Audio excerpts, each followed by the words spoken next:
once again into the SD tutorial. Today we will be going to discuss the old question paper of SYBSC Computer Science paper 1.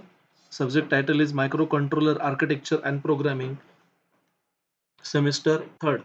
चला तर विद्यार्थी मित्रांनो, आज आपण बघूया कुठले कुठले प्रश्न मागील प्रश्नपत्रिकेत विचारले आहे. 35 मार्काला पेपर दिला जातो. टोटल 5 प्रश्न असतात 2 तासासाठी. सगळ्यात पहिला प्रश्न आहे, attempt the any 5 of the following. 6 दिले जातील, 5 तुम्हाला 5 सॉल्व्ह करायचे. पहिला प्रश्न आहे, which port of the 8051 is required the pull up register. Obviously तुम्हाला माहिती आहे 4 पोर्ट दिले, पोर्ट 0 तुम्हाला पाहिजे असतो. नंतर which register are used as a data pointer in direct addressing mode. कुठला डेटा पॉइंटर आपण या ठिकाणी इनडायरेक्ट ॲड्रेसिंग मोड साठी आपण यूज केला जातो. नंतर फाईल सेव्ह करताना सी लँग्वेजच्या फाईल कुठल्या फाईलच्या एक्सटेन्शनने आपण सेव्ह करतो. कोणी पण सांगेल .c ने करतो, असेंब्ली असेल तर .asm आपण यूज करतो. Name of the timer register of 8051 use in the bit addressable. आता टायमर रजिस्टर आपण कुठला यूज करतो ते बिट ॲड्रेस करण्यासाठी, तो आपल्याला इथे विचारला आहे. टी मॉड रजिस्टर आहे का, कुठला रजिस्टर तो तुम्ही याच्यामध्ये तुम्हाला विचारला जाणार आहे. नंतर define the step angle of the stepper motor. Okay, नंतर इथे कमेंट टाइप क्वेश्चन आहे बघा. Half duplex the data transmission is only one direction. Comment, मग तुम्ही म्हणायचं ट्रू ऑर फॉल्स आहे. Yes it is true. It is half at a time only one the direction data transmission takes place. If the second want to send the data, he again send it.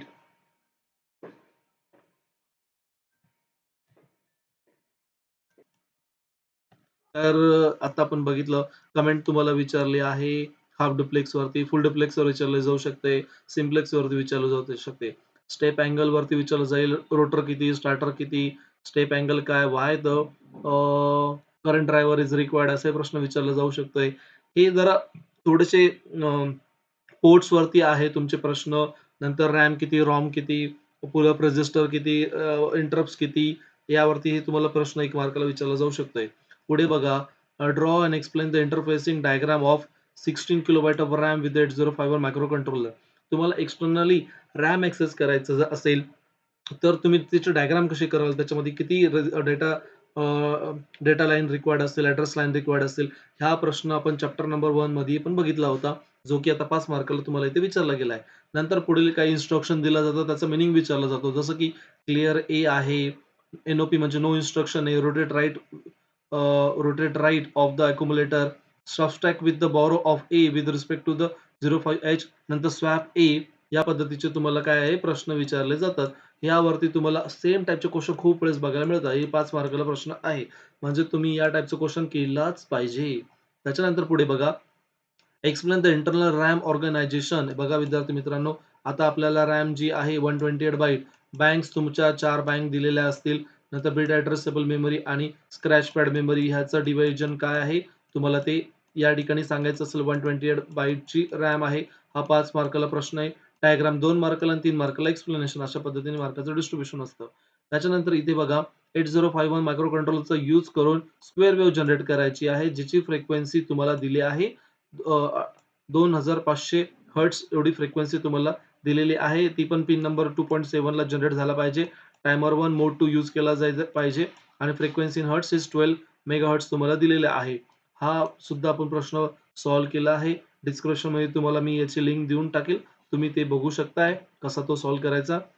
नंतर explain the classification of 8051 instruction. आता यामध्ये addressing मोड तुम्हाला इथे विचारले गेले आहे.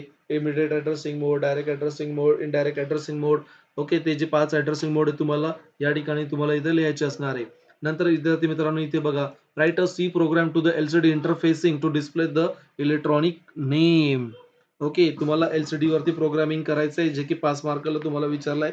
यामध्ये 1.5 मार्काला तुम्हाला डायग्राम अपेक्षित आहे आणि उरलेला 3.5 मार्काला तुम्हाला प्रोग्राम अपेक्षित असणार आहे. तर विद्यार्थी मित्रांनो, याचं सुद्धा मी तुम्हाला डिस्क्रिप्शन लिंक मध्ये तुम्हाला लिंक दिली आहे, तो कसा करायचा असणार आहे. या पद्धतीने तुम्हाला स्टेपर मोटर वरती सुद्धा प्रश्न विचारला जातो. Square wave, triangular wave, sawtooth wave, यापैकी तुम्हाला या क्वेश्चनला रिप्लेसमेंट तिथे दिली जाते. नंतर इथे बघा, या ठिकाणी डिफरन्स विचारलाय एल कॉल आणि ए कॉल, लॉंग कॉल आणि ऍब्सोल्यूट कॉल वरती त्याने विचारलाय. नंतर टायमर 2 मोड 8051 याबद्दलही प्रश्न विचारला गेला आहे. नंतर इमिडिएट ऍड्रेसिंग मोड यामध्ये तुम्हाला विचारलंय. नंतर टाइप ऑफ द इंटरप्ट किती आहे ते इथे विचारलं गेलंय. नंतर what is the difference between the simplex and full duplex communication and input output port of 8051 याबद्दलही त्या ठिकाणी शॉर्ट नोटला तुम्हाला इथे प्रश्न विचारले. जवळजवळ 2.5 मार्काला हे प्रश्न विचारले गेले आहे. त्याच्यानंतर आता पुढे बघूया अजून एक क्वेश्चन पेपर आपण बघूया. हे बघा या ठिकाणी त्याच्या अगोदरचा वर्षाचा प्रश्नपत्रिका दिली आहे. पुन्हा 35 मार्काला हा पेपर आपण बघितला. पेपरचं टायटल आपण आताच बघितलं, आर्किटेक्चर प्रोग्रामिंग. या ठिकाणी बघा क्वेश्चन विचारलाय, steps of address and data bus of 8051. Step size किती असते ऍड्रेस बस अँड डेटा बसची. नंतर या ठिकाणी स्टेप अँगल्स वरती पुन्हा डेफिनेशन विचारली आहे.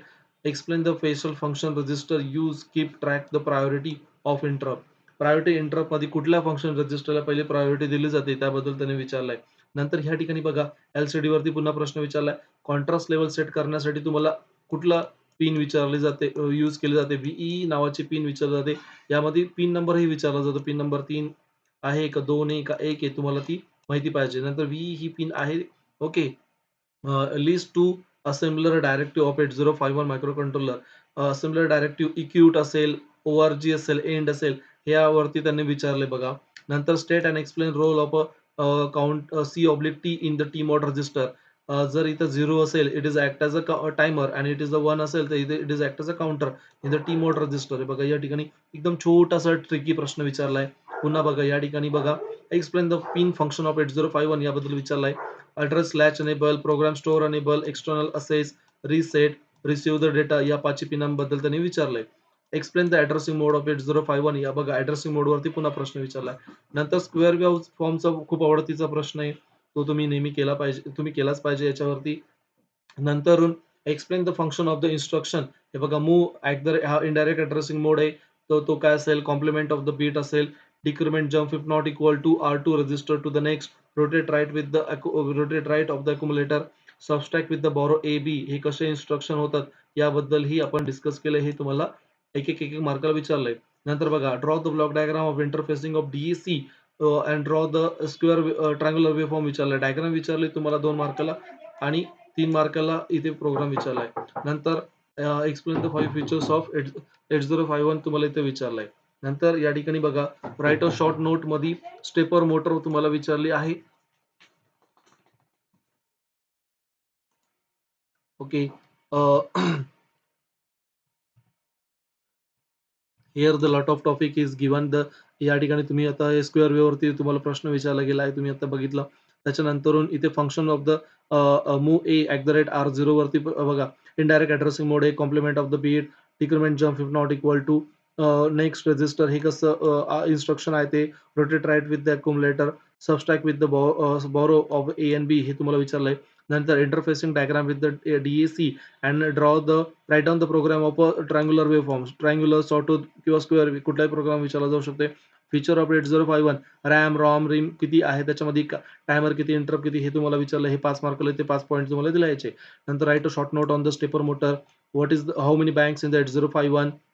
State the different types of C program in a program, then logical instruction and or not. These are the instruction they have asked. then the T-mod register असेल, T-mod register विचारलं जातं, T-con register इथे विचारलाय, T-mod पण विचारला जातो, S-con विचारला जातो, I register, IP register यापैकी तुम्हाला कुठलाही रजिस्टर या ठिकाणी विचारला जाऊ शकतोय. तर अशा पद्धतीने तुम्ही ह्या क्वेश्चन पेपर आपण आता बघितला आहे. तर तुम्ही हे केलं पाहिजे. नंतर या ठिकाणी पिनचं डिस्क्रिप्शन तुम्हाला विचारलं होतं. कुठल्या पिन्स आहे, ॲड्रेसिंग मोड्स कुठली आहे. नंतर अशा पद्धतीने तुम्ही पेपरचा अभ्यास करा. Hope so all of you getting how the question paper appear during the examination. Best of luck for your examination. Thank you so much. Stay tuned with the HD tutorial.